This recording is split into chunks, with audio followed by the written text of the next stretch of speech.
अस्सलाम वालेकुम व्यूअर्स, उम्मीद है आप सब लोग खैरियत से होंगे। चलिए स्टार्ट करते हैं आज का लेक्चर, जिसका टाइटल है anchor tag in HTML। Viewers, एक वेबसाइट के अंदर मल्टीपल पेजेस होते हैं और वो जो पेजेस होते हैं वो आपस में इंटरकनेक्टेड होते हैं, तभी तो एक वेबसाइट मुकम्मल बनती है। तो ये जो पेजेस एक दूसरे के साथ इंटरकनेक्ट होते हैं वो एंकर टैग के साथ ही इंटरकनेक्ट होते हैं। यानी हम लोग एक वेबसाइट के अंदर किसी भी एक लिंक पे जब क्लिक करते हैं वो हमें उसी वेबसाइट के किसी दूसरे पेज पे ले जाता है। तो पेज टू पेज लिंकिंग जितनी भी होती है सारी की सारी एंकर टैग के साथ होती है। अब हम देखेंगे कि इस एंकर टैग को कैसे लिखेंगे, इसके यूजेस क्या हैं और इसको डिफरेंट सिनेरियो से कैसे कैसे हम लोग इसको यूज़ कर सकते हैं।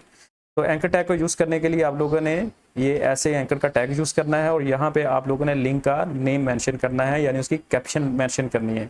जो आप यहाँ पे कैप्शन मेंशन करेंगे वही आप लोगों को पेज के ऊपर दिखाई देगी, यानी कि वहाँ पे आप लोग क्लिक करेंगे और आप उस पेज पे मूव कर जाएंगे जिसका एड्रेस आप यहाँ पे लिखेंगे।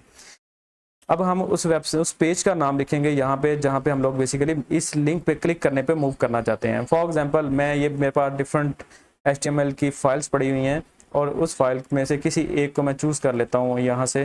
फॉर एग्जांपल मैं चूज़ कर लेता हूँ, ये लीजिए यहाँ पे मैंने ये क्या किया, ये एक और वेबसाइट का एक पेज है जिसका नाम है वेबसाइट लेआउट इन टेबल .html। कंप्लीट आप लोगों ने लिखना है, नाम के अंदर कोई भी किसी किस्म की मिस्टेक नहीं होनी चाहिए, स्पेसेस नहीं यूज़ करें आप लोग, अंडरस्कोर यूज़ करें स्पेसेस की जगह पे, और यहाँ पे आप लिंक का नाम लिख दें। मिसाल के तौर पर मैं लिख देता हूँ लिंक 1 कह लें आप इसको।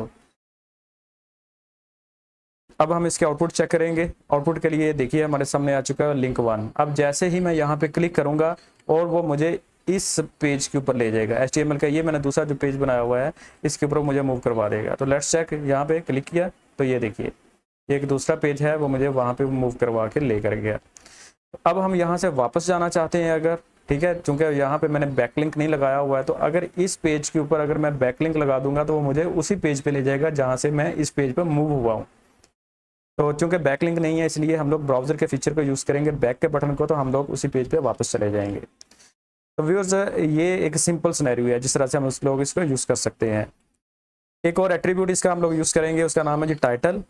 टाइटल में आप लोग कुछ भी लिख सकते हैं। यहाँ पे फॉर एग्जांपल आप लोग लिख सकते हैं लिंक 1। जो आप यहाँ पे टाइटल यूज़ करेंगे और जब आप अपने माउस का कर्सर उसके ऊपर लेकर जाएंगे, लिंक के ऊपर लेकर जाएंगे, तो ये देखिए ये छोटा सा टूल टिप हमें शो कर रहा है लिंक 1।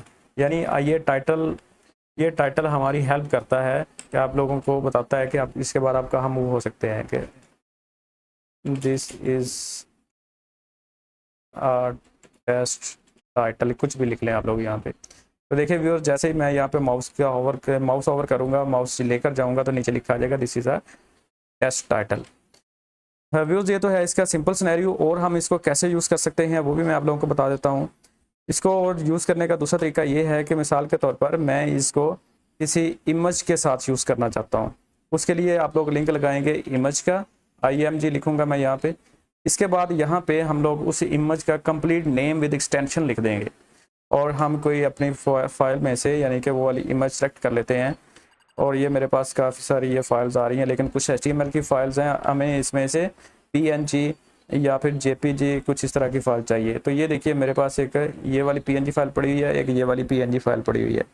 तो मैं यहाँ में से इसमें से ये वाली फाइल चूज़ कर लेता हूँ, वेबसाइट लेआउट -1 PNG, या फिर आप लोग HTML इमेज टैग को भी यूज़ कर सकते हैं यहाँ पे। चलिए मैं इसको चूज़ कर लेता हूँ, ये PNG की फाइल है। अब यहाँ पे भी टाइटल हम इसका सेट कर सकते हैं, ठीक है, ये इमेज टाइटल। जिस तरह से एंकर टैग का टाइटल यूज़ होता है इस तरह से इमेज का भी टाइटल यूज़ हो सकता है। अब ज़रा इसके आउटपुट देखिए यहाँ पे, ये देखिए अब ये पूरे पेज के ऊपर एक्सपैंड हो गई है। अब हम इसकी थोड़ी सी रिसाइजिंग कर लेते हैं ताकि हमें समझ आ सके कि एक्चुअली हो क्या रहा है। हम इसकी विड्थ जो है उसको हम लोग 40% रख देते हैं या पिक्सल रख लें आप लोग, और इसके बाद हाइट इसकी वो भी आप लोग 40 पिक्सल ही रख लें।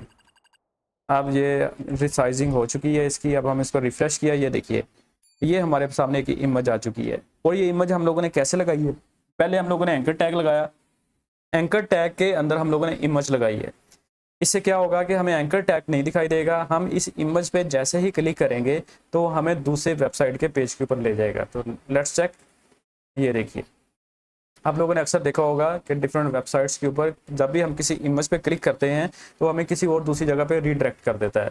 तो ये बेसिकली इसके पीछे जो सिनेरियो होता है वो यही होता है कि सबसे पहले हम लोग लगाते हैं एंकर टैग, जैसा कि ये लगा हुआ है एंकर टैग, और एंकर टैग के अंदर एक इमेज का टैग होता है, और इस तरह से असल में आप लोग एंकर टैग पे क्लिक कर रहे होते हैं तो बाज़ार हमारे सामने इमेज होती है, तो आप लोग इमेज पे क्लिक करेंगे, वो आपको दूसरे किसी वेबसाइट के पेज के ऊपर ले जाएगा।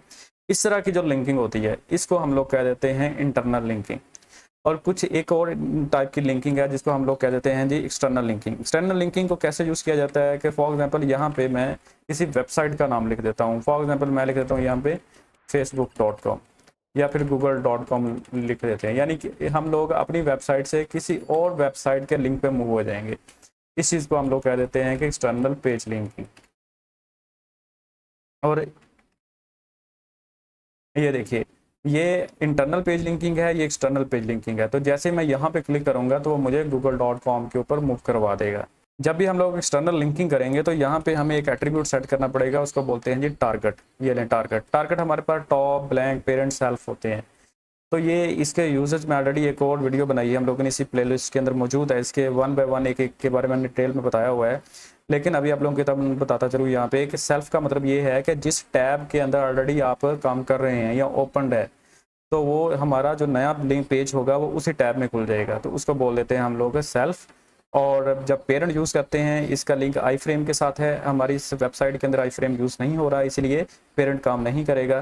टॉप भी काम नहीं करेगा, ब्लैंक काम करेगा। तो ब्लैंक कैसे काम करता है? ब्लैंक ये होता है कि आपने वेबसाइट का एक पेज खोला हुआ है, जैसे ही आप इस लिंक पे क्लिक करेंगे तो वो पुराना टैब भी खुला रहेगा और आप नए टैब पे भी मूव हो जाएंगे, और नए टैब पे हमारा ये वाला गूगल वाला लिंक ओपन हो जाएगा।